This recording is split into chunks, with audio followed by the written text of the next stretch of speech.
ओम स्वस्ति श्री गणेशाय नमः। ओम श्री सरस्वत्यै नमः। ओम नमः श्री परमहंसास्वादित चरणकमलचिन्मकरन्दाय भक्तजनमानसनिवासाय श्रीरामचन्द्राय योऽन्तः प्रविश्य मम वाचमिमां प्रसुप्तां सञ्जीवयत्यखिलशक्तिधरस्वधाम्ना अन्यांश्च हस्तचरणश्रवणत्वगादीन् प्राणान्नमो भगवते पुरुषाय तुभ्यं। वंशी विभूषितकरान्नवनीरदाभात् पीताम्बरादरुणबिम्बफलाधरोष्ठात् पूर्णेन्दुसुन्दरमुखादरविन्दनेत्रात् कृष्णात् परं किमपि तत्त्वमहं न जाने। नमामि सद्गुरुं शान्तं सच्चिदानन्दविग्रहं पूर्णब्रह्मपरानन्दमीशमाळन्दिवल्लभम्। ॐ पूर्णमदः पूर्णमिदं पूर्णात् पूर्णमुदच्यते पूर्णस्य पूर्णमादाय पूर्णमेवावशिष्यते। ॐ शान्तिः शान्तिः शान्तिः। पुंडलीकवरदा हरिविठ्ठल श्री ज्ञानदेव तुकाराम पंढरीनाथ भगवान की जय। माऊली ज्ञानेश्वर महाराज की जय। जगद्गुरु श्री तुकाराम महाराज की जय। श्रीमद सच्चिदानंद सद्गुरु श्री स्वामी स्वरूपानंद महाराज की जय। आत्मरूपा तुझ करी नमस्कार, तुझा जय जयकार असो देवा। ओंकार स्वरूपा तुची सर्वा मूळ, व्यापोनी सकळ राहिलासी। अकारण करुणावरुणालय भगवंताच्या असीम कृपेने श्री ज्ञानोबरायांच्या अनुकंपेने आणि परमश्रद्धेय प्रातस्मरणीय स्वामीजींच्या कृपाशीर्वादाने श्रीमद अभंग ज्ञानेश्वरीचं यथामती चिंतन करण्याकरता आपण प्रवृत्त झालेलो आहोत। दोन प्रवचनांच्या माध्यमातून आपण अभंग ज्ञानेश्वरीच्या संबंधाने काही प्रस्तावना पाहिली आहे। प्रस्तावनेतून ज्ञानेश्वरीचं महत्त्व काय आहे आणि त्या पुढे जाऊन श्रीमद अभंग ज्ञानेश्वरीचं महत्त्व काय आहे याचा विचार आपण संक्षिप्ततः पाहून आलो आहोत। आजपासून आपण मूळ अभंग ज्ञानेश्वरीच्या चिंतनाला आरंभ करणार आहोत। मूळ अभंग ज्ञानेश्वरीचं चिंतन करत असताना स्वामी महाराजांनी सर्वात प्रथम भगवंताचं मंगलाचरण केलेलं आहे। पहिल्या ज्या ओव्या आहेत ह्या मंगलाचरणाच्या ओव्या आहेत। मग मंगलाचरण का करावं या संदर्भामध्ये आपण आज काही थोडासा विचार करणार आहोत आणि मंगलाचरणाचा विचार झाला की पुढे अभंगशः आपण अर्थाचं चिंतन करणार आहोत। तर कोणत्याही कार्याची निर्विघ्नतेने परिसमाप्ती व्हावी यासाठी त्या कार्याच्या आरंभी किंवा आपण लिखाणाकरता निरूपणाकरता घेतलेला ग्रंथ त्याची निर्विघ्नतया परिसमाप्त व्हावी यासाठी ग्रंथारंभी मंगलाचरण करण्याची पद्धती आहे। प्राचीन वैदिक परंपरेनुसार ग्रंथारंभी मंगलाचरण करतात, तो एक नियम आहे। किंबहुना ग्रंथारंभी मंगलाचरण करणं हा शिष्टांचा संप्रदाय आहे। मग प्रश्न असा निर्माण होतो की शिष्टांची ही परिपाटी आहे तर शिष्ट कोण? साधारणतया व्यवहारामध्ये जो दुराग्रही आहे, अभिमानी आहे, गर्विष्ठ आहे, आपल्याच वक्तव्याची पुष्टी करणारा आहे, थोडासा आढ्यतेने वागणारा आहे, त्याला शिष्ट असं म्हणतात। परंतु शिष्ट हा शब्द शास्त्रीय शब्द आहे. बऱ्याच वेळेला असं होतं की शास्त्रीय परिभाषा आणि लौकिक परिभाषेमध्ये एकाच शब्दाचे भिन्न भिन्न अर्थ होतात. उदाहरण, व्याकरणशास्त्रामध्ये नदी ही केवळ एक संज्ञा आहे आणि या नदी संज्ञेमध्ये गंगा, यमुना, कावेरी, वासिष्ठी इत्यादी हजारो नद्या अंतर्भूत होत असतात. नदी म्हणजे काय? तर नदी या शब्दाचा अर्थ प्रवाह, प्रवाही जल, आणि यालाच आपण अनेक नावं देतो. अर्थात ज्याप्रमाणे नदी म्हणजे आपण गंगा नदी वगैरे म्हणतो, परंतु नदी शब्दाचा अर्थ जलप्रवाह आहे. त्याप्रमाणे व्यवहारामध्ये आपण ज्याला शिष्ट म्हणतो, अरेरावी करणारा, परमार्थामध्ये त्याला शिष्ट म्हणत नाहीत. मग कहा शिष्ट? कोण शिष्ट आहे? तर त्याचं उत्तर आपल्याला देता येईल, शिष्टो श्रेष्ठ. जो श्रेष्ठ आहे तो शिष्ट आहे. किंबहुना श्रेष्ठ शब्दाचाच अपभ्रंश शिष्ट असा आहे. उदाहरण, मुळात शब्द आहे कृष्ण, परंतु कृष्ण शब्दाचा अपभ्रंश झाला किसन. मुळामध्ये शब्द आहे श्रीधर, त्याचा अपभ्रंश झाला श्रीधर. त्याप्रमाणे मुळामध्ये शब्द आहे श्रेष्ठ आणि त्या श्रेष्ठ शब्दाचा अपभ्रंश झाला शिष्ट. म्हणून शिष्टो श्रेष्ठ अशी एक आपल्याला शिष्टाची व्याख्या करता येईल. आणि मग अशा शिष्टांची ही नियमावली आहे, याचा अर्थ श्रेष्ठांची नियमावली आहे. बरं, अजून शिष्ट कोणाला म्हणावं? तर त्याचं उत्तर आपल्याला असं देतात, वेद प्रामाण्याभ्युपगंतृत्वम शिष्टत्वम. अर्थात ज्याला वेद प्रामाण्य मान्य आहे, शिरोधार्य आहे, वेदाने जसा उपदेश केलेला आहे, जशी आज्ञा केलेली आहे, त्याप्रमाणे जो आचरण करणारा आहे, शास्त्रकार त्याला शिष्ट असं म्हणतात. काय असतं? मुळामध्ये आपण वेदाप्रमाणे वागावं, परंतु वेद शास्त्र हे आपल्याला कळतातच याची शाश्वती देता येत नाही. म्हणून एक वचन महाभारतामध्ये फार सुंदर आलेलं आहे.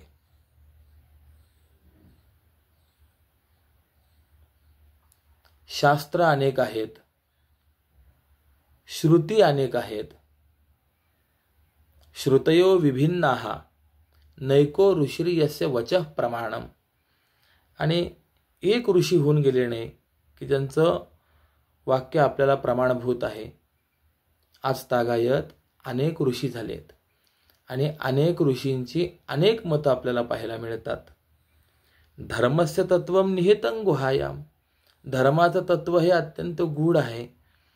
मग ज्या वेळेला स्मृती वेगवेगळ्या आहेत, शास्त्रकारांची मतं वेगवेगळी आहेत, श्रुती वेगवेगळ्या आहेत आणि धर्माचं तत्व गूढ आहे, तर मग अशा परिस्थितीमध्ये आपण नेमकं काय करावं याचा ज्या वेळेला आपल्याला स्वबुद्धीने निर्णय घेता येत नाही, त्यावेळेला आपण काय करावं?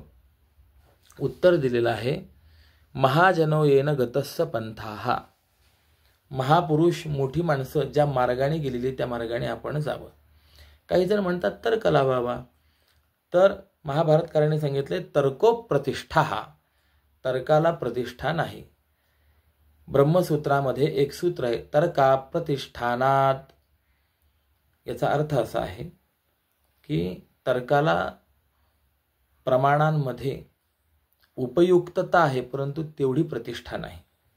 कारण एखाद्या विद्वानाने एखादा तर्क मांडला परंतु दुसरा त्याहीपेक्षा अधिक विद्वान उपस्थित झाला असता, तो विद्वान पहिल्या विद्वानाचा तर्क मोडीत काढतो आणि स्वतःचा तर्क त्या ठिकाणी स्थापित करतो. त्यामुळे तर्काने आपल्याला निर्णयापर्यंत पोहोचता येऊ शकत नाही. तर्क हा शब्द जर आपण उलट केला तर कर्त असा शब्द तयार होतो. कर्त म्हणजे कर्तन करणे, कापत राहणे.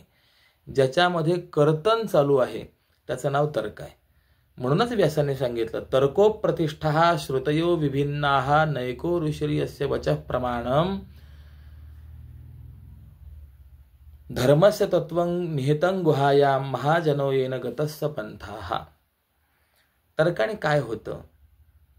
नसलेली ही गोष्ट कदाचित आपल्याला सिद्ध करता येते, परंतु ती गोष्ट मात्र सत्य असेलच, तो निर्णय असेल, ती गोष्ट वास्तव असेल असं मात्र आपल्याला सांगता येऊ शकत नाही. कारण की उदाहरण मी आपणास असं सांगतो, एक मुलगा अध्ययनाकरता म्हणून विद्यालयामध्ये राहिला, घरी परत आला. आता वडिलांनी त्याला प्रश्न विचारला, बाळ काय काय शिकून आलास? त्याने सांगितलं, अर्थशास्त्र शिकलो. वडिलांना लक्षात आलं की पैशाच्या संदर्भामध्ये काहीतरी हे शास्त्र आहे. बरं, त्याने सांगितलं कृषीशास्त्र शिकून आलो, शेतीच्या संबंधामध्ये काहीतरी आहे. वेदांतशास्त्र शिकलो, न्यायशास्त्र शिकलो, व्याकरणशास्त्र शिकलो. ही सगळी शास्त्रांची नावं त्या वडिलांनी ऐकलेली होती. आणि मुलाने सांगितलं, बाबा मी तर्कशास्त्र शिकून आलो. त्यावेळेला वडिलांनी प्रश्न विचारला, अरे बाबा तर्कशास्त्र म्हणजे काय रे, आणि या तर्कशास्त्राचा उपयोग काय? मुलाने सांगितलं, होत्याचं नव्हतं करणे आणि नव्हत्याचं होतं करणे हे तर्काने आपल्याला करता येऊ शकतं. वडील म्हणाले, असं होऊ शकतं? मुलगा म्हणाला, हो, तुम्हाला मी उदाहरण सांगतो. मुलाकरता आणि वडिलांकरता आईने 2 लाडू दिलेले होते खाण्यासाठी. मुलाने वडिलांना प्रश्न विचारला, हे लाडू किती आहेत? त्यावेळेस वडील म्हणाले, हे 2 लाडू आहेत. मुलगा म्हणाला, मी आता तुम्हाला तर्काने हे 3 लाडू आहेत हे सिद्ध करून दाखवू शकतो. तो बाप म्हणाला, अरे प्रत्यक्षात वास्तवात 2 लाडू असताना तो 3 लाडू कसे सिद्ध करणार? तो म्हणाला, मी दाखवतो तुम्हाला. आणि मुलाने 1 लाडू उचलला, वडिलांच्या हातात ठेवला, प्रश्न विचारला, हे किती लाडू आहेत? बाप म्हणाला 1. आणि त्याने दुसरा हातात ठेवला आणि म्हणाला, आता हा? त्यावेळेस बाप म्हणाला 2. म्हणजे पहिला 1 आणि हा 2. मुलगा म्हणाला, बघा तुम्ही स्वतः कबूल केलं, पहिला 1 आणि हा 2. 2 आणि 1 किती झाले? 3. हे ऐकल्यानंतर बाप सुद्धा एक क्षणभर बुचकळ्यात पडला. त्याने आपल्या पत्नीला आवाज दिला आणि म्हणाला, अहो इकडे ये, बघ आपला मुलगा काय विलक्षण शिकून आलाय. त्याने हे लाडू 2 असताना सुद्धा 3 लाडू आहेत हे सिद्ध करून दाखवलं. आई म्हणाले, असं कसं होऊ शकेल? लाडू 2च आहेत, याने 3 कसे सिद्ध केले? बापाने तिच्या हातात लाडू ठेवले, हा लाडू 1, किती? 1. आणि हा? तिने सांगितलं 2. 2 आणि 1 किती झाले? 3. पण बाप आता म्हणाला, मग एक काम करूया, आता 1 लाडू तू खा, 1 लाडू मी खातो. आणि त्या मुलाला सांगितलं, बाळासाहेब तुम्ही तर्काने सिद्ध केलेला 3रा लाडू जो आहे तो तुम्ही खाऊन घ्या. अर्थ काय कळाला? तर्काने 2 लाडू हे 3 आहेत हे आपल्याला कदाचित दाखवता आलं, परंतु ते वास्तव आहे असं मात्र नाही. त्यामुळे तर्काला प्रतिष्ठा नाही आहे. मग ज्या वेळेला तर्कही उपयोगाला येत नाही, स्मृती ही श्रुतीच्या अनुकूल असेल, श्रुत्यानुकूल स्मृती असेल तर स्मृती प्रमाण.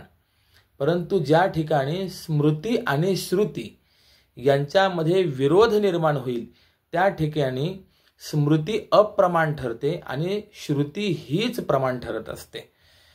मग अशा श्रुती देखील वेगवेगळ्या आहेत. त्यानंतर शास्त्रकार वेगवेगळे आहेत, त्यांची मतं वेगवेगळी आहेत. धर्माचं तत्व गूढ रहस्य आहे ते आपल्याला कळत नाही. तर मग अशा वेळेला आपण काय केलं पाहिजे, काय केल्याने आपलं कल्याण होईल, तर त्याला उत्तर आपल्याला देता येईल. महाजनो येन गतस्स पंथाः, वेदाचं प्रामाण्य ज्यांना मान्य आहे, वेदाप्रमाणे ज्यांचं आचरण आहे, वेदाचं ज्यांना ज्ञान आहे, असे महात्मे ज्या मार्गाने जातात, ते जे करतात ते करणं म्हणजे आपल्याकरता असलेला तो धर्म आहे, तो मार्ग आहे. तात्पर्य मला सांगायचं आहे काय, वेद प्रामाण्याचा स्वीकार करणारे शिष्ट आणि त्या शिष्टांनी मंगलाचरण केलं, ही शिष्टांची परिपाटी म्हणून आपण मंगलाचरण करणं हे आपलं असलेलं कर्तव्य आहे. कहा शिष्ट हा, कोण शिष्ट आहे, तर या संदर्भामध्ये महाभारतामध्ये अश्वमेध पर्वामध्ये फार सुंदर चिंतन आलेलं आहे. न पाणिपाद चपलो न नेत्र चपलो मुनिः न च वागंग चपलः इति शिष्टस्य लक्षणम. अर्थात ज्याची सर्व इंद्रिय वृत्ती ही शांत आहे, स्थिर आहे, कोणत्याही प्रकारच्या प्रलोभनाला ज्याचे इंद्रिय बळी पडत नाही, ज्याची इंद्रिय विषयांच्या मागे धावत नाहीत, लागत नाहीत, असा जो महात्मा आहे त्या महात्म्याचं नाव शिष्ट आहे. म्हणून शिष्टांची ही व्याख्या जर आपण पाहिली तर ज्ञानोबाराय, तुकोबाराय, सगळी संत मांदियाळी, स्वामीजी, ही सगळी जी आहेत महापुरुष, हे जगामध्ये शिष्ट आहेत असं आपल्याला निश्चितपणे म्हणता येतं. किंबहुना कूर्म पुराणामध्ये देखील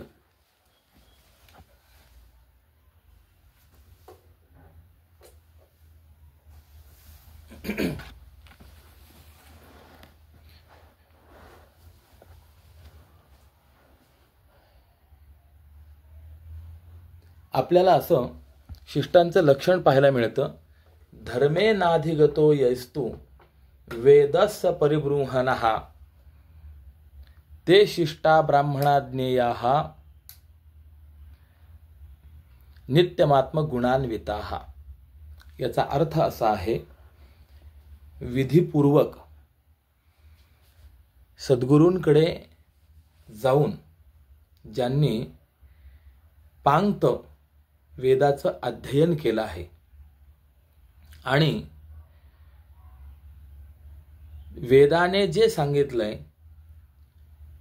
ते तत्व, तो आचार ज्यांनी आपल्या जीवनामध्ये प्रत्यक्ष अनुष्ठानामध्ये आणला आहे, असे आत्मगुणान्वित असलेले जे आहेत त्यांना शिष्ट असं म्हणा. किंबहुना ते शिष्टा ब्राह्मणा ज्ञेयाः श्रुती प्रत्यक्ष हेतवः. अर्थात ज्यांना श्रुती प्रतिपादित असलेला परमात्मा हा प्रत्यक्ष आहे, ते जगामध्ये शिष्ट आहेत, असं शिष्टांचं वर्णन केलेलं आहे. आणि अशा या शिष्टांनीच युगायुगांमध्ये धर्माची स्थापना केलेली आहे.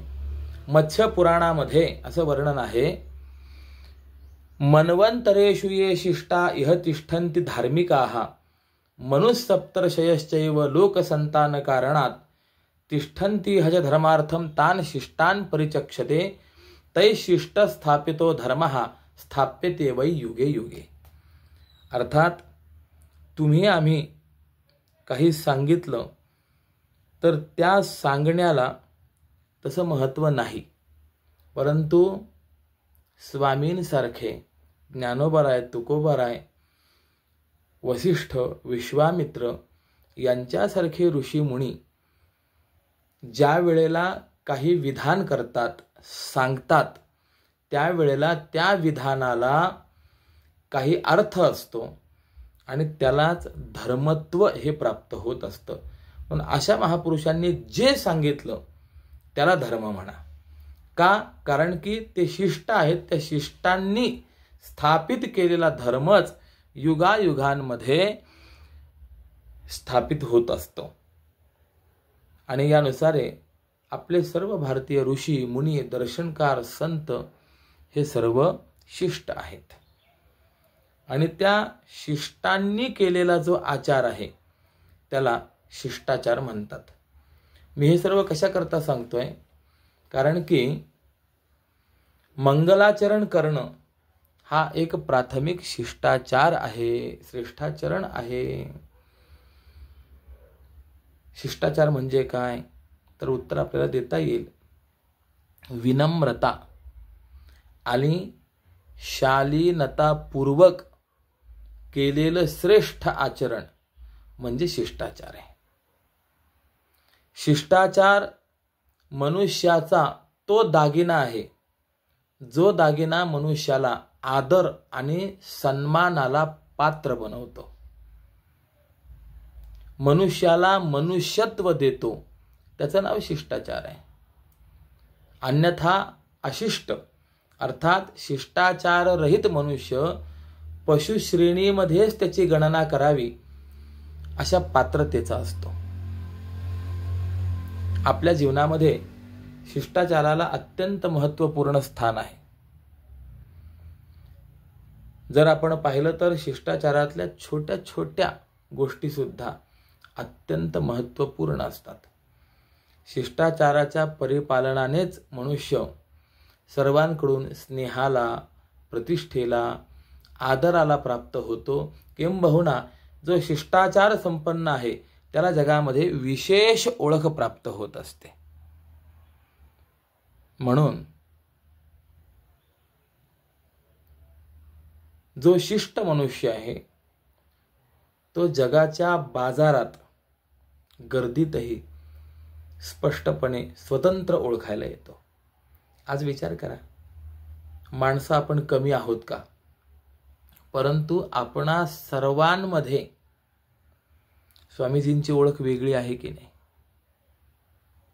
का वेगळी ओळख आहे? कारण की त्यांच्या ठिकाणी शिष्टत्व आहे, त्यांचा आचार शिष्टाचार आहे. माणसं अमरत्वासाठी धावतात, प्रयत्नरत असतात.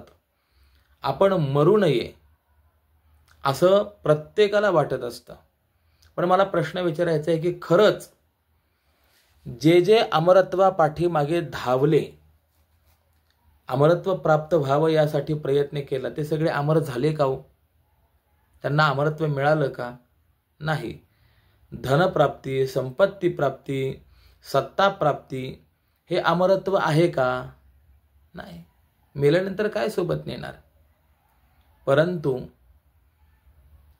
जीवनामध्ये कदाचित धनसत्तेचा संग्रह नसेल, परंतु जर मनुष्य श्रेष्ठ रीतीने वागला, त्याचं आचरण चांगलं असेल, तर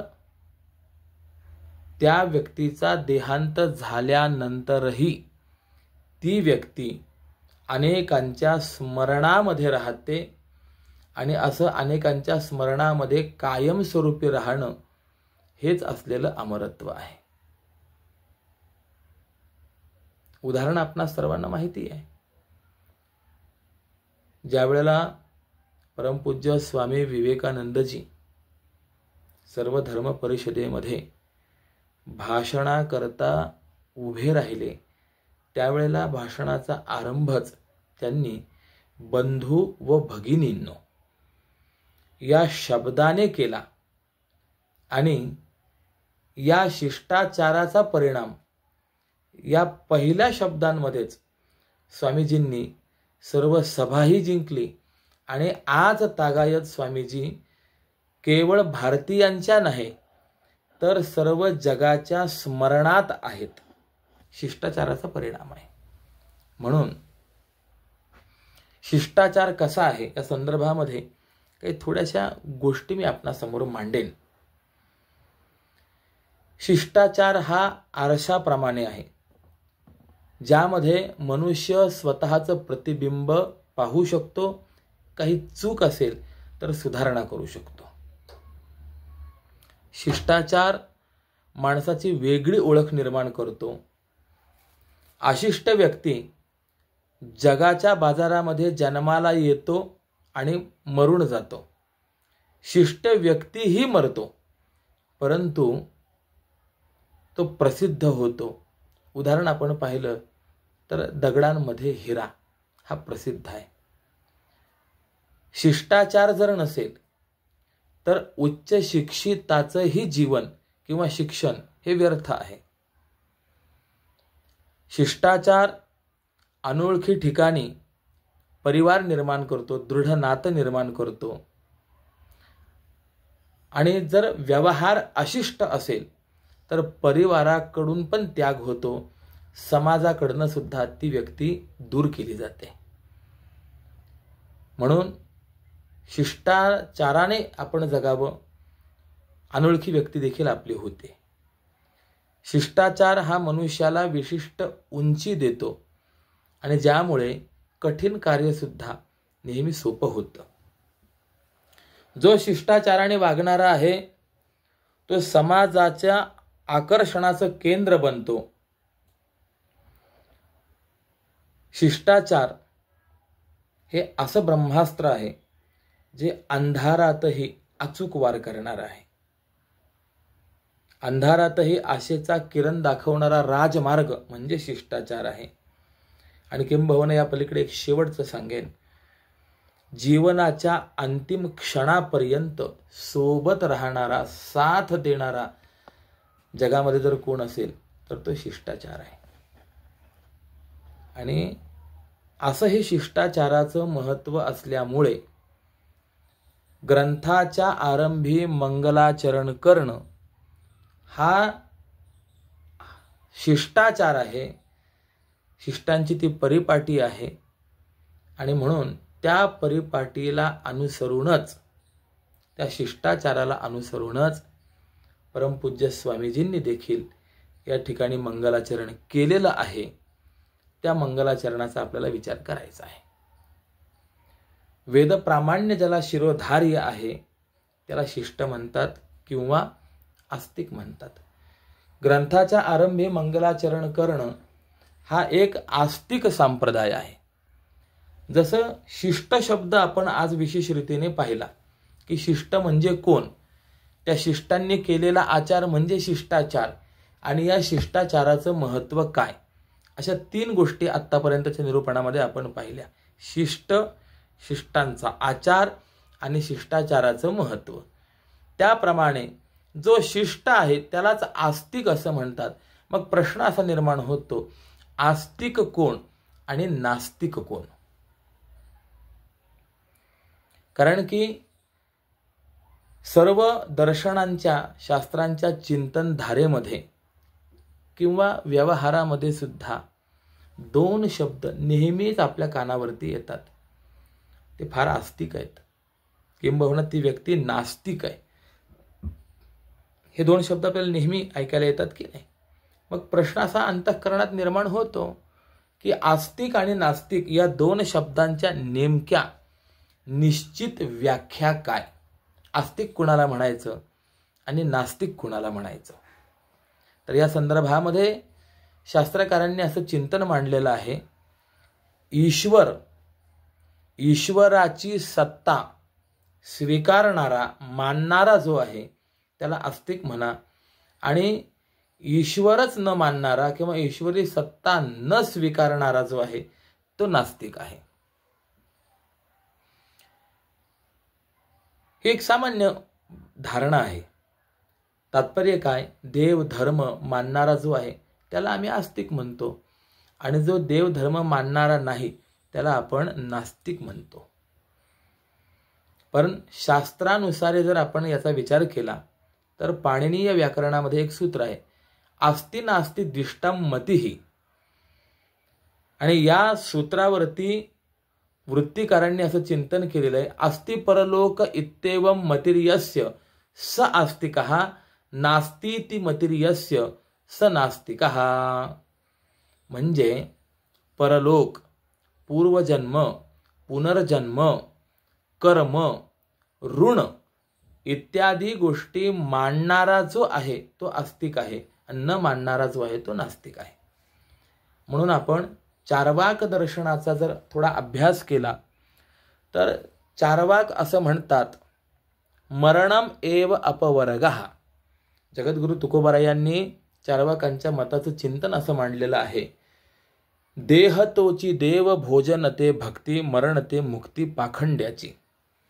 अर्थात चार्वाक दर्शनकार, नास्तिक दर्शनकार देहाला देव मानतात. भोजन हीच भक्ती आणि मरण हीच मुक्ती आहे. मग ज्या वेळेला देह हा देव असेल, भोजन ही भक्ती असेल आणि मरण हीच मुक्ती असेल, त्यावेळेला असे नास्तिक चार्वाक देवाला मानणारे असतील, परलोक, पुनर्जन्म, पूर्वजन्म, कर्म, कर्ज मानणारे असतील, असं आपल्याला म्हणता येईल काय हो? नाही म्हणता येत. त्यांचं म्हणणं असं आहे, यावत जीवेत सुखम जीवेत ऋणं कृत्वा घृतं पिबेत भस्मीभूतस्य देहस्य पुनरागमनं कुतः. जोपर्यंत आयुष्य आहे तोपर्यंत माणसाने सुखाने जगावं, भरपूर खावं, चांगलं खावं. ऋणं कृत्वा घृतं पिबेत. जर आपल्याकडे चांगलं खाण्याकरता द्रव्य नसेल, पैसा नसेल, कर्ज काढावं. परंतु माणसाने चांगले पदार्थ खावेत. ऋणं कृत्वा घृतं पिबेत. चार्वाक दर्शनाचं वैशिष्ट्य असं आहे, त्याला शास्त्र का म्हटलं गेलं? कारण की कर्ज काढा पण तूप प्या म्हणतात, दारू प्या असं म्हणाले नाही. ऋणं कृत्वा सुराम पिबेत असा उपदेश त्यांनी केला नाही. ऋणं कृत्वा घृतं पिबेत, म्हणून ते दर्शनकार आहेत. चांगलं खा. एकाने प्रश्न विचारला, म्हणताय तुम्ही ते बरोबर आहे, कर्ज काढून का होईना परंतु चांगलं खावं ही गोष्ट आम्हाला मान्य झाली, परंतु कर्ज कधीतरी फेडावं लागेल ना. त्यावेळेला चार्वाक दर्शनकाराने त्याला उत्तर दिलंय, आज देतो उद्या देतो, आज देतो उद्या देतो असं म्हणत जावं, मरेपर्यंत त्याला पुढे पुढे ढकलत जावं. कर्ज फेडण्याची आवश्यकता नाही. भस्मीभूतस्य देहस्य पुनरागमनं कुतः. एकदा का देह भस्म झाला की त्यानंतर पुन्हा कसलं येणं जाणं आहे. म्हणजे याचा अर्थ कर्ज घ्यावं, भरपूर खावं आणि नंतर ते कर्ज बुडवून टाकावं. मला प्रश्न विचारायचा आहे, असं आपण दुसऱ्याचं कर्ज घेऊन जर आपलं उदरभरण करत असू तर ते कर्ज आपल्याला कधी ना कधी फेडावं लागेल की नाही?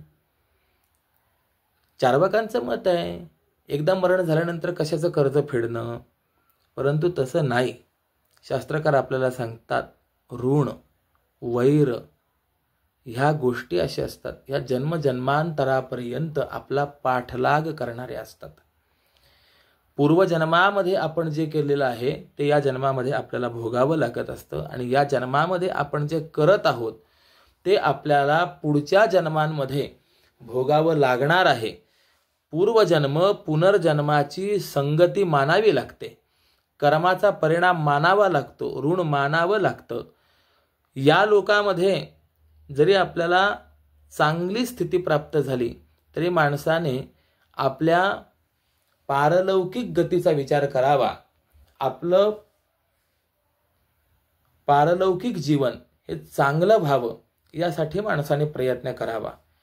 आणि म्हणून परलोक, पूर्वजन्म, पुनर्जन्म, कर्म, कर्माचे प्रकार, कर्माचा परिणाम, ऋण या सगळ्या गोष्टी जो मानणारा आहे त्याला आस्तिक असं म्हणतात आणि जो ह्या गोष्टी मानत नाही त्याला नास्तिक असं म्हणतात. निरुक्तकारांनी देखील अशीच व्याख्या आपल्याला केलेली पाहायला सापडते. प्रमदको वा यो अयम एवास्ति लोको न पर इति प्रेप्सुः. म्हणजे जो चूक करणारा आहे आणि परलोक नाही असं म्हणणारा जो आहे त्याला नास्तिक असं म्हणतात.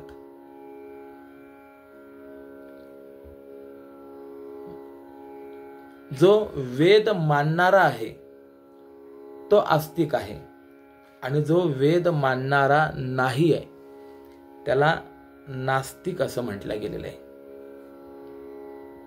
म्हणून पुढे व्याख्या अशी केलेली आहे, नास्तिको वेद निंदकः. जो वेद प्रामाण्य मानत नाही त्याला नास्तिक असं म्हणा. किंबहुना अगदी सोपी व्याख्या मी आपणास सांगतो. अस्ति म्हणजे आहे म्हणणारा आणि नास्ति म्हणजे नाही म्हणणारा. आत्मा आहे असं म्हणणारा जो आहे तो आस्तिक आहे आणि नचिकेत्याने अभिप्रेत असलेला जो आत्मा आहे तो नाही म्हणणारा जो आहे तो नास्तिक आहे.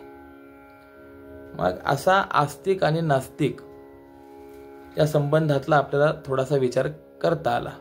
स्मृतिकारांनी असं चिंतन केलंय. श्रुतिस्तु वेदो विज्ञेयो धर्मशास्त्रंतु वै स्मृतिः ते सर्वार्थेष्वमीमांसे ताभ्याम धर्मो हि निर्बभौ. म्हणजे वेदाला श्रुती म्हणतात, धर्मशास्त्राला स्मृती म्हणतात आणि सर्व प्रकारांमध्ये या दोघांचं चिंतन केलं पाहिजे, कारण की त्यांच्यापासूनच धर्म हा प्रगट झालेला आहे. योव मन्येत ते मूले हेतुशास्त्राश्रया द्विजः स साधुभिर बहिष्कार्यो नास्तिको वेदनिंदकः. आणि या श्रुती स्मृतींना जो मान्यता देत नाही, या श्रुती स्मृतींचा जो अपमान करतो, जो केवळ तर्कशास्त्राच्या आधाराने चालतो, तो वेदनिंदक नास्तिक आहे आणि तो सज्जनांद्वारा बहिष्कार्य आहे. जीवनामध्ये नास्तिकता नसावी, आस्तिकता असावी. किंबहुना नास्तिक कोण या संदर्भामध्ये महाभारतामध्ये शांती पर्वामध्ये असं चिंतन आलेलं आहे. प्रज्ञानाशात्मको मोहस्तथा धर्मार्थनाशकः तस्मान नास्तिकता चैव दुराचारश्च जायते. अर्थात बुद्धिनाश होणं हाच मोह आहे. तो बुद्धिनाश धर्म अर्थ या दोन्हीचा नाश करणारा आहे आणि बुद्धीचा नाश झाला की मनुष्यामध्ये नास्तिकता येते. या नास्तिकतेमुळे तो दुराचारी होतो, सदाचारापासून च्युत होतो आणि दुर्गतीला, अधोगतीला, नरकाला प्राप्त होतो. म्हणजे एकंदरीत आपण जर पाहिलं तर जो आस्तिक आहे त्याची पुढे सद्गती होते आणि जो नास्तिक आहे तो दुर्गतीला प्राप्त होत असतो. त्यामुळे आपल्या जीवनामध्ये नास्तिकता नसावी आणि आस्तिकता असावी. मग जगामध्ये पूर्वजन्म, पुनर्जन्म, परलोक, देव, धर्म इत्यादी सर्व गोष्टींना मानणारे जे आस्तिक आहेत, ज्यामध्ये सर्व ऋषीमुनी आहेत, सर्व संत मंडळी आहेत, अशा सर्व आस्तिकांची ही परंपरा आहे की कोणत्याही कार्याच्या आरंभी मंगलाचरण करणं ही या आस्तिकांची असलेली परंपरा आहे. आणि मग त्या परंपरेला अनुसरूनच ज्ञानोबारायांनी मंगलाचरण केलेलं आहे आणि स्वामींनीही मंगलाचरण केलंय. म्हणजे नास्तिक कोण, आस्तिक कोण, नास्तिकतेचा परिणाम काय, आस्तिकतेचा परिणाम काय, याचा आपण थोडक्यात विचार केला. त्यातही पुन्हा आपल्याला आस्तिकांमध्ये दोन प्रकार, दोन वर्ग करता येतील. एक तार्किक आस्तिक आणि दोन श्रौत आस्तिक, असे दोन प्रकार आहेत. तार्किक आस्तिक म्हणजे काय? तर्काला प्राधान्य देऊन श्रुती त्या तर्काला अनुकूल असेल तर त्याच अंशापुरतं श्रुतीवाक्य ग्रहण करणारे, ग्राह्य मानणारे जे आस्तिक आहेत त्यांना तार्किक आस्तिक असं म्हणतात. म्हणजे हे जे तार्किक आस्तिक असतात ना, हे श्रुतीच्या सर्वांशाचं सर्वार्थानं समर्थक करत नाहीत. जेवढा मंत्र आहे तेवढा पूर्ण मंत्र प्रमाण आहे असं ते म्हणत नाही, पण त्यांच्या मताला त्या मंत्रातील जेवढा भाग अनुकूल आहे तेवढाच अंश प्रमाण मानणारे आणि तर्कप्रधान विचारसरणीचे जे आहेत त्याला तार्किक आस्तिक असं म्हणतात. आणि यांमध्ये चार दर्शनकार येतात. न्यायशास्त्रकार गौतम ऋषी, न्यायशास्त्र हे तार्किक आस्तिक आहेत. त्यानंतर वैशेषिक दर्शनाचे प्रणेते कणाद हे तार्किक आस्तिक आहेत. सांख्यशास्त्राचे कपिल महामुनी हे सुद्धा तार्किक आस्तिक आहेत. आणि योग दर्शनाचे प्रणेते पतंजली महामुनी हे देखील तार्किक आस्तिक आहेत. आणि आता दुसरा आस्तिकांचा प्रकार, त्याला म्हणतात श्रौत आस्तिक. म्हणजे श्रुती वाक्य हेच ज्यांच्या दृष्टिकोनातून प्रधान आहे, श्रुती वाक्यालाच मुख्य प्राधान्य देऊन श्रौत सिद्धांताला सहाय्यभूत जर तर्क असेल तर त्या तर्काला सतर्क करणारे. आपण एखादा तर्क जर श्रुती सिद्धांताला विरोधी जात असेल तर त्या तर्काला आपल्या रचनेमध्ये, वाङ्मयामध्ये स्थानच न देणारे ते श्रौत आस्तिक. म्हणजे ज्यांच्याकडे तर्क प्रधान आहे आणि श्रुती गौण आहे ते तार्किक आस्तिक. आणि ज्यांच्या मतामध्ये श्रुती प्रधान आहे आणि तर्क गौण आहे ते श्रौत आस्तिक. आणि अशा या श्रौत आस्तिक वर्गामध्ये दोन शास्त्रकार आहेत, पूर्व मीमांसा आणि उत्तर मीमांसा. जैमिनी ऋषी हे श्रौत आस्तिक आहेत आणि व्यास महर्षी हे श्रौत आस्तिक आहेत. यांच्या दृष्टिकोनात वेदच सर्वथा प्रमाण असतो. आणि असे जे श्रौत आस्तिक असतात ना, त्यांची वेदनिष्ठा ही अत्यंत आदर्शभूत असते. अगदी याकरता मी आपणास एक उदाहरण सांगून जाईन. ते उदाहरण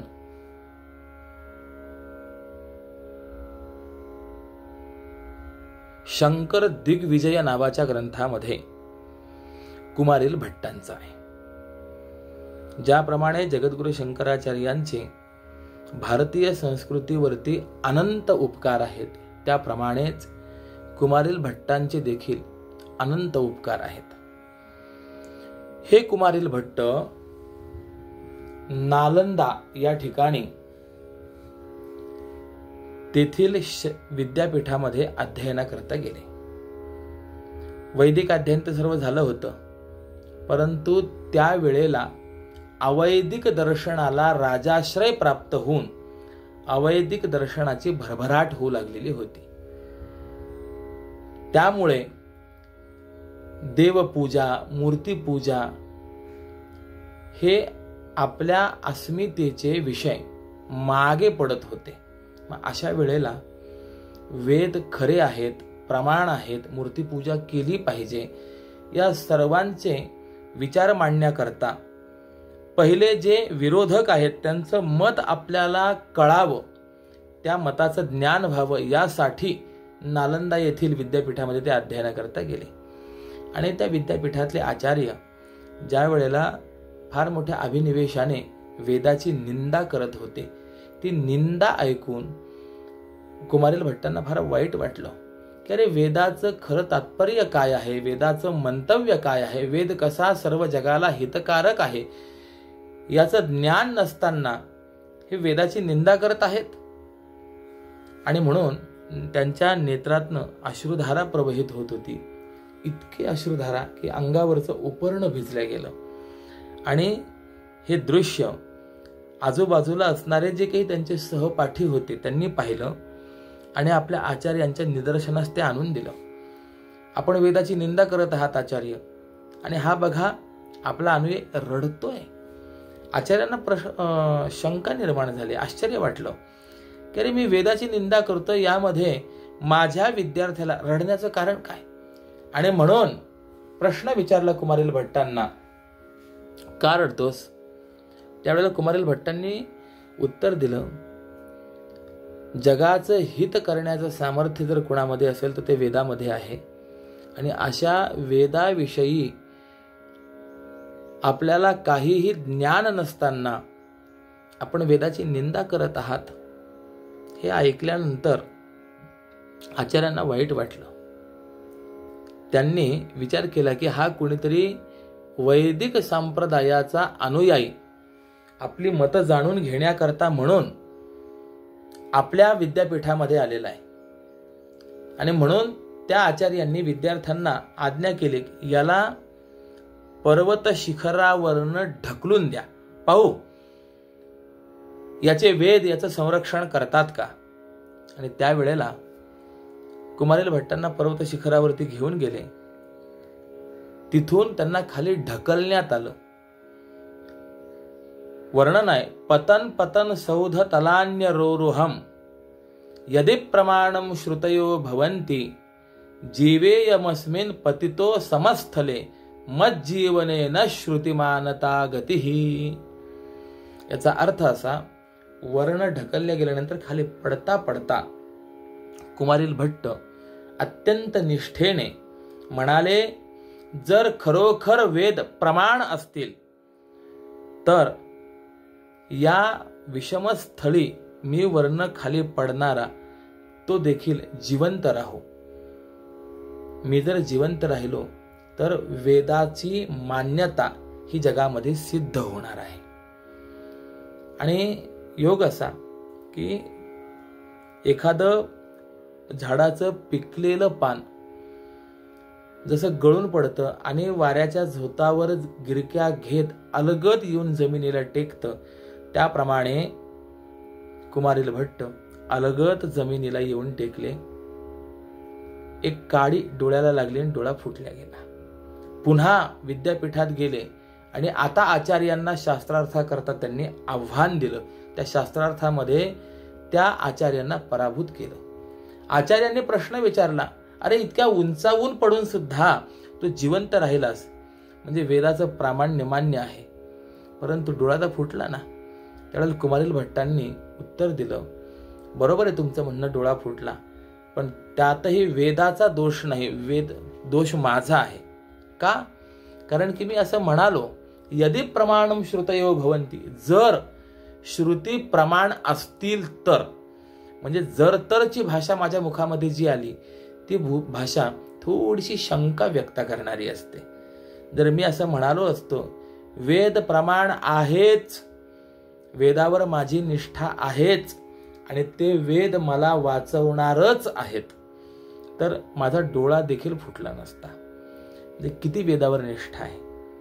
एवढी वेदावर निष्ठा ज्यांच्या ठिकाणी आहेत त्यांना म्हणतात श्रौत आस्तिक. ज्ञानोबारायांचा जर आपण विचार केला, श्रौत आस्तिक म्हणून ज्ञानोबारायांनी सांगितलंय, या कारणे पै बापा जया आधी आपुली कृपा तेणे वेदाची या निरोपा आन न कीजे. ज्याला आपल्यावर कृपा व्हावी असं वाटत असेल त्याने वेदाच्या विरुद्ध जाऊ नये. श्रौत आस्तिक आहेत ज्ञानोबाराय. तुकोबाराय श्रौत आस्तिक आहेत. वाचा बोलो वेद नीती करू संती केले ते. तुकोबाराय सांगतात, आम्ही वाणीने वेदाने सांगितलेली नीती बोलू आणि जे संतांनी केले तेच करू. वेदमार्गे मुनी गेले त्याची मार्गे चालिलो, न कळेच विषयांदा म्हणून उघड बोलिलो. आम्ही वेद मार्गाने मुनी गेलेले आहेत, त्याच मार्गाने आम्ही जाणार. विषयांध जे आहेत त्यांना हे कळत नाही म्हणून उघड करून आम्हाला बोलावं लागलं. मग ज्ञानोबाराय आपण पाहिले, तुकोबाराय पाहिले, श्रौत आस्तिक आहेत. त्याप्रमाणे आपल्या स्वामीजींचा जर आपण विचार केला तर मला आता प्रश्न तुम्हाला विचारायचा आहे, स्वामीजी हे तार्किक आस्तिक का श्रौत आस्तिक? उत्तर देता येईल, स्वामीजी हे तार्किक आस्तिक नाही आहेत, स्वामीजी हे श्रौत आस्तिक आहेत. कसे श्रौत आस्तिक आहेत? त्याचं कारण आहे, स्वामीजींनी सुद्धा वेदाचं वर्णन फार विस्ताराने केलेलं आहे. नेती नेती ऐसे बोलती ते वेद, स्वरूप अगाध तुझे देवा. या अभंगामध्ये ते वेद बोलती असा जो शब्द आहे ना, इथे ते हे जे काही सर्वनाम वापरलेलं आहे ते आदरवाचक असलेलं सर्वनाम हेच स्वामींचं श्रौत आस्तिकत्व अभिव्यक्त करणारं पद आहे. किंबहुना जे वेदांना प्राणापेक्षाही प्रिय आणि परमपूज्य मानून त्यावर आत्यंतिक निष्ठा ठेवतात असे ते श्रौत आस्तिक. या श्रौत आस्तिकामध्ये पैल, सुमंत, वैशंपायन, पाणिनी, जगद्गुरु शंकराचार्य इत्यादी थोर मुनी आहेत.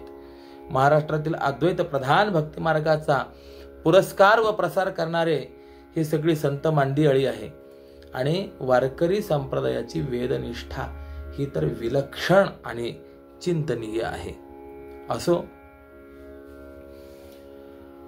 असे जे आस्तिक आहेत त्यांची परंपरा आहे की आपण मंगलाचरण केलं पाहिजे. मग आता मंगलाचरण का करावं या संदर्भामध्ये विचार करत असताना आपण मुख्य 2 मुद्दे पाहिले की शिष्टांचा संप्रदाय आहे, शिष्टांचा नियम आहे, शिष्टांची परिपाटी आहे की ग्रंथारंभी मंगलाचरण करावं म्हणून मंगलाचरण केलं. आस्तिकांची परंपरा आहे की ग्रंथारंभी मंगलाचरण करावं म्हणून आपण मंगलाचरण करणार आहोत. शिष्ट कोण, आस्तिक कोण, त्याचा विचार आपण करून आलो. आता यापुढे आपल्याला काही प्रश्न पुन्हा आहेत. उद्याचं सत्र हे पुन्हा मंगलाचरणाविषयी विचार करणारं ठरणार आहे की मंगलाचरण करायचंच तर ते मनातले मनात करायचं, लिखाण करण्याची काय आवश्यकता, पहिला प्रश्न आहे. त्यानंतर मंगल म्हणजे काय, मंगलाचरण का करावं, 2. त्यानंतर मंगलाचरण कुणाचं करावं आणि केव्हा केव्हा करावं, असे काही प्रश्न आहेत. त्या मंगलाचरणाच्या संबंधातले त्याविषयी जे काही चिंतन आहे ते चिंतन उद्याला मी मांडणार आहे. न्यायशास्त्रामध्ये न्याय सिद्धांत मुक्तावली नावाचा ग्रंथ, या ग्रंथाच्या आरंभीच मंगलवाद नावाचं प्रकरण दिलेलं आहे. तो थोडासा विचार मी आपणासमोर मांडणार आहे. काय आहे, पहिल्या ज्या ओव्या आहेत त्या मंगलाचरणाच्या ओव्या आहेत. मंगलाचरण चांगलं झालं तर पुढचा ग्रंथ हा सोपा होत असतो. भारतीय संस्कृतीचं एक वैशिष्ट्य आपल्याला पाहायला मिळेल की प्रत्येक ग्रंथाच्या आरंभी मंगलाचरण आणि त्या मंगलाचरणाच्या ओव्या म्हणा, मंगलाचरणाचा श्लोक म्हणा, मंगलाचरणाचे अभंग म्हणा, ते असे असतात की ते मंगलाचरण जरी असलं तरी पुढे असलेल्या सर्व ग्रंथाचा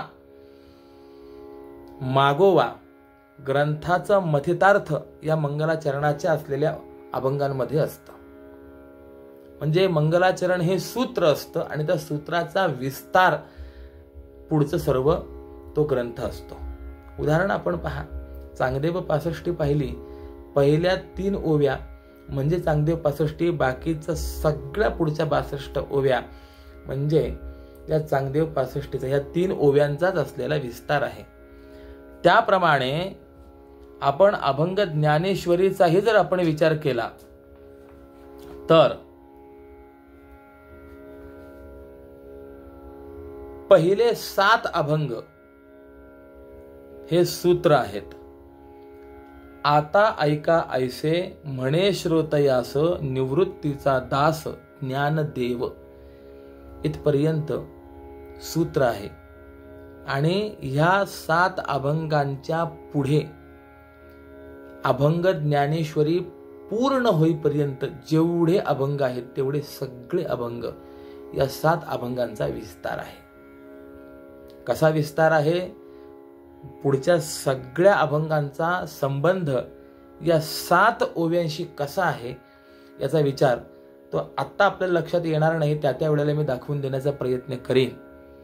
पण सांगण्याचं तात्पर्य असं आहे की मंगलाचरणाचे हे 7 अभंग हे इतके महत्वाचे आहेत, ज्याला 7 अभंग हे मंगलाचरणाचे व्यवस्थित रीतीने कळाले त्याला पुढची ज्ञानेश्वरी ही सगळी कळणार आहे. आणि म्हणून असं ते अत्यंत महत्वाचं असलेलं मंगलाचरण आपण का करावं, कुणाचं करावं, या संदर्भामध्ये काही जे विचार आहेत ते मी आपणासमोर उद्या मांडणार आहे. पाया पक्का झाला तर त्या पायावरती इमारत देखील ही चांगली उभी राहते. किंबहुना अभंग ज्ञानेश्वरीचा अभ्यास करण्याकरता म्हणून आपण प्रवृत्त झालेलो आहोत. अमुक एका कालावधीमध्ये हे संपलंच पाहिजे असा आपला आग्रहही नाहीये. आणि किंबहुना ते ज्ञानेश्वरी पूर्ण सांगण्याचा माझाही अधिकार नाहीये. जेवढं माझ्या बुद्धीला झेपणार आहे तेवढंच मी आपणासमोर व्यक्त करणार आहे. त्यामुळे पांक्त अभ्यास करण्याचा मी प्रयत्न करणार आहे. पांक्त या शब्दाचा अर्थ प्रत्येक ओळीचा अर्थ विचारात घेण्याचा प्रयत्न करणार आहे. किंबहुना याच्या पलीकडे मी जाऊन शब्द वापरेन ओळी ओळीचा नाही तर प्रत्येक शब्दाचा जेवढा जमेल तेवढा अर्थ विचारात घेण्याचा मी प्रयत्न करणार आहे. या निमित्ताने माझं स्वतःचं अध्ययन होणार आहे, म्हणून मी हा विचार करणार आहे. या निमित्ताने माझ्याकडनं स्वामींची काही सेवा घडेल आणि माझं जीवन पवित्र होईल, याकरता म्हणून थोडंसं शांत रीतीने मी चिंतन करत आहे. असो, आजचं हे वाङ्मयीन पुष्प भगवत चरणारविंदी समर्पित करतो. मंगलाचरणाचा काही भाग ज्याचं चिंतन आपल्याला करणं गरजेचं आहे तो भाग उद्याला सांगतो. पुंडलीक वरदा हरी विठ्ठल श्री ज्ञानदेव तुकाराम पंढरीनाथ भगवान की जय. माऊली ज्ञानेश्वर महाराज की जय. जगद्गुरु श्री तुकाराम महाराज की जय. श्रीमद सच्चिदानंद सद्गुरु श्री स्वामी स्वरूपानंद महाराज की जय. ओम शांति शांति शांति.